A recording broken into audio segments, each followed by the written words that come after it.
Կրկին ողջունում եմ բոլորիդ իմ լսարանում։ Այսօր ստուգարք է հանձնելու Նիկոլ Փաշինյանը։ Ստուգարքի թեման սրբազան երդումներ ու խոստումներ։ Նիկոլ, դուք պնդում եք, որ կուսակրոնության ուխտը խախտած բոլոր հոգևորականները պետք է հրաժարական տան։ Առանց այլևայլությունների եկեք խոսենք հենց ձեր խոստումների մասին։ Իրականացված ու չիրականացված։ Եկեք նախ թվեմ իրականացված խոստումները։ Բարձր աշխատավարձ պաշտոնյաներին։ Թերևս բարձրը ո՞րն է, շատ բարձր աշխատավարձ պաշտոնյաներին, դե վրայից էլ բարձր պարգևավճարներ ու այսպես շարունակ։ Ամբողջությամբ իրականացրել եք այս խոստումը։ Եկեք անցնենք չիրականացված խոստումներին։ Թերևս ես կթվեմ ամենակարևորները, քանի որ ինչպես տեսնում եք, փոքր շատ են, եթե հրաժամանակը չի հերիքի։ Այսպիսով, 3 տարի առաջ դուք խոստացաք 2 ամսում Բաքվի բանտերից վերադարձնել շիրակցի մեր եղբայրներին։ Նրանք դեռ բանտարկված են միայն հայ լինելու համար։ Դուք խոստացաք վերացնել պատավատապետությունը, սակայն հետիոտնային անցման վրա վրաերթի ենթարկեցիք Սոնա Մնացականյանին իր չծնված երեխայի հետ միասին, ու անգամ չկանգնեցիք կորտեժը օգնություն ցուցաբերելու համար։ Իսկ երբ ձեր կորտեժն անցնում է, հասարակ վարորդներս ժամերով ստիպված ենք լինում խցանման մեջ մնալ։ Դուք խոստացաք արժանապատիվ պայմաններ մեր զինվորների համար, բայց լցրիք նրանց ինչ-որ գոմում առանց տարրական անվտանգության պայմանների, որտեղ դեռ չբացահայտված պայմաններում նրանք այրվեցին։ Դուք խոստացաք արդարադատական բարեփոխումներ ու դատարանների անկախացում։ Մեկ SMS-ով հեռացրիք ԲԴԽ նախագահին։ Դուք խոստացաք բացահայտել մարտի 1-ն ու հոկտեմբերի 27-ը։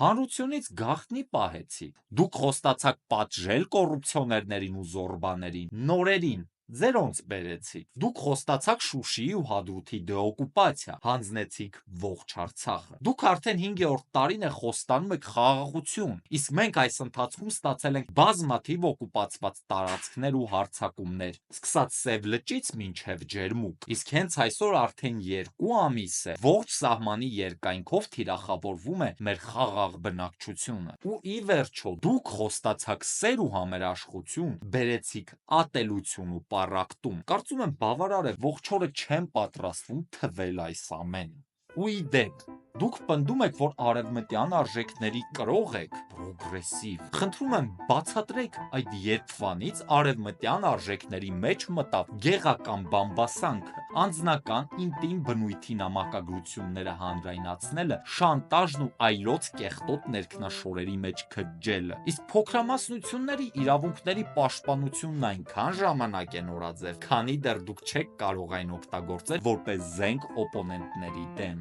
Նիկոլ, դուք իրոք որ շատ տաղանդավոր եք։ Ոչ բոլորի մոտ կստացվեր այսպես վիրտուոզ կերպով երկակի ստանդարտներ ներմուծել։ Ծիծաղելի է։ 18 թվի նոր դիպլոմ եք ստացել, այսօր եկել կրթություն եք քարոզում։ Սոցցանցերում նրան եք դոմփում, հետո գնում եք համալսարաններ կրթության մշակույթը տարածելու։ Ասում եք կրթությունը նորաձև է, իսկ ինչու միայն նորաձև։ Նաև թիթիզ է։ Ձեր վարչախմբի անդամների պես թիթիզ, որ անգամ 8-րդ դասարանի հայոց լեզվի թելադրությունից թերևս կկտրվեի։ Պարոն Փաշինյան, կրթությունը շորիկ չէ, որ նորաձև լինի։ Կրթությունը այն է, ինչ ձեր վարչակազմը շարունակում է սաբոտաժի ենթարկել, ձևացնելով, թե բարեփոխում է այն։ Կիրթ Նիկոլ ջան, արի լուծենք փոքրիկ հավասարում երդումը խախտած հոգևորականը հավասար է հեռացում, ապա ինչի հավասար կլինի խոստումը խախտած պաշտոնյան։ Նշեմ, Նիկոլական Հայաստանում։ Այո, դուք ճիշտ եք։ Խոստումը խախտած պաշտոնյան Նիկոլական Հայաստանում հավասար է պարգևավճարի։ Պարոն Փաշինյան, ձեր էջում սաղմոսներ եք ցիտում, հայտարարում եք, որ հայ առաքելական Սուրբ եկեղեցու հետևորդ եք, հավատացյալ։ Իրոք, հետևորդ։ Հավատացյալ, ձեր իշխանության ներքո եկեղեցին մշտական հարձակումների տակ է։ Միևնույն ժամանակ աղանդավորական խմբերը ծաղկում են ինչպես երբեք։ Մի անգամ մեկ թթու խոսք ասած կաք աղանդավորական կազմակերպությունների հասցեին։ Երևի իրենց համար սրտացավ չեք, դրա համար չեք քննադատում։ Դուք ստեղծել եք մի էկոհամակարգ, որտեղ այսպես կոչված միսիոներները անդադար հանգիստ հոգևորսությամբ դրանությամբ են զբաղված։ Ողջ համացանցում սրանց գովազդներն են պտտվում։ Աղանդները բարգավաճում են ու ծաղկում, մինչդեռ հայ առաքելական եկեղեցին պայքար է մղում գոյության իրավունքի համար։ Դուք ծաղրում եք հոգևոր արժեքները, եկեղեցին ու սպասավորներին։ Դուք սպառնում եք հոգևորականներին կոմպրոմատներով, շանտաժ եք անում։ Դուք անվանում եք եկեղեցիները չուլանացված։ Դուք հայոց եկեղեցու պատմությունը հանել եք դպրոցական ծրագրից։ Հետո գալիս ասում եք, քննադատում եմ, որովհետև անհանգիստ եմ։ Սիրտս է ցավում։ Ինչպիսի մեծահոգություն, պարոն վարչապետ, սիրտս լցվեց։ Լացելու է իրականում։ Լսիր, եթե իրոք անհանգիստ լինեիր, ողջ աշխարհի առաջ ծիծաղի առարկա չէիր դարձնի հնագույն եկեղեցին։ Առանձին զրույցի կհրավիրեիր հոգևորականներին, կպարզեիր հարցերդ նրանց հետ փակ միջավայրում։ Եթե իրոք սրտացավ լինեիր, չէիր արատավորի եկեղեցու համբավը քո կեղտոտ կոմպրոմատներով ու շանտաժով։ Նիկոլ, սա սրտացավություն չէ, սա պատերազմ է։ Պատերազմ ոչ ընդդեմ մեղսագործների ու ոչ էլ անգամ առանձին հոգևորականների, այլ պատերազմ ընդդեմ արժեքների, ազգային ինքնության ու հայ առաքելական սուրբ եկեղեցու։ Քեզ հավատքն ու եկեղեցին պետք է ուղիղ այնքանով, որքանով հավատացյալ հոտն ու եկեղեցու հետևորդները քեզ պատրաստ են ձայն տալ ընտրությունների ժամանակ։ Դու անհավատ ես, թաքնվում ես հավատքի հետևում, որ ձայն հավաքես։ Դու ընդամենը անամոթ պոպուլիստ ես։ Այն, որ կաթողիկոսը զավակ ունի, այդ պոլիշինելի գաղտնիքը, որ թերևս հայտնի էր բոլորին, դա բարձրաձայնելով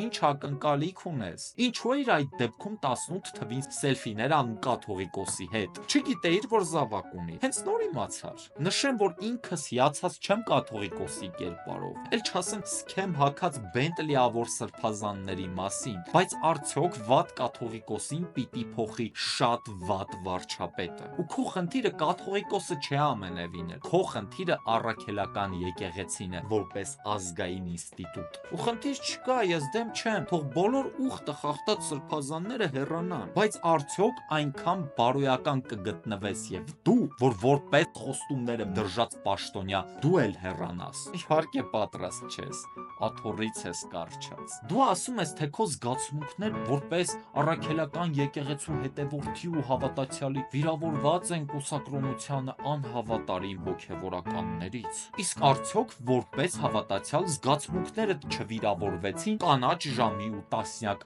այլ եկեղեցիների հիմնահատակավերումից։ Արդյոք քո զգացմունքները չտրորվեցին, երբ Սուրբ Ղազանչեցոցը մզկիթի վերածեցին։ Արդյոք քո զգացմունքները չվիրավորվեցին, երբ հրաշագեղ դադիվանքը ներկայացրին որպես ուդիական եկեղեցի։ Եվ ի վերջո, երբ հայ ազգի ինքնության ձևավորման օրաններից մեկը, Սուրբ Մաշտոցի գրերի գյուտի վայրը, Ամարասը, թշնամու ձեռքում հայտնվեց, արդյոք քո զգացմունքները չվիրավորվեցին այդ ժամանակ։ Նիկոլ, դու պատմություն լավ չես սովորել։ Չես սիրում էլի պատմությունը, հո զոռով չի։ Հայ առաքելական եկեղեցին ականատես է եղել անթիվ կայսրությունների փլուզման, անհամար հեղափոխությունների ու աշխարհակարգերի, դիմադրել է բռնաճնշումների ու կոտորածների, ուղի է գտել ամենախավար դարերում, հասել մինչ մեր օրեր։ Նիկոլ, դու այդքան չկաս, որ ծնկի բերես առաքելական եկեղեցուն։ Նիկոլ, դուք ցանկանում եք մաքրել եկեղեցին, սկսեք ձեր կաբինետից ու կադրերից։ Ասում եք եկեղեցին կեղտոտ է,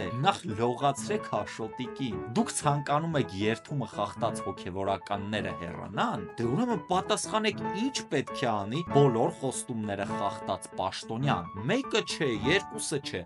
բոլոր խոստումները։ Պարոն Փաշինյան, դուք պարզապես չեք ձախողել պետական կառավարումն ու անվտանգությունը։ Դուք ձախողել եք ժողովրդի հավատը, դուք ձախողել եք ճշմարտությունը, դուք ձախողել եք պատմությունը, դուք ձախողել եք ձեր բոլոր խոստումները։ Պարոն Նիկոլ, այսօր դուք ձախողեցիք ստուգարքը։ Լիկվիդ, ազատեք լսարանը։ Կհանդիպենք 2026 թվականին։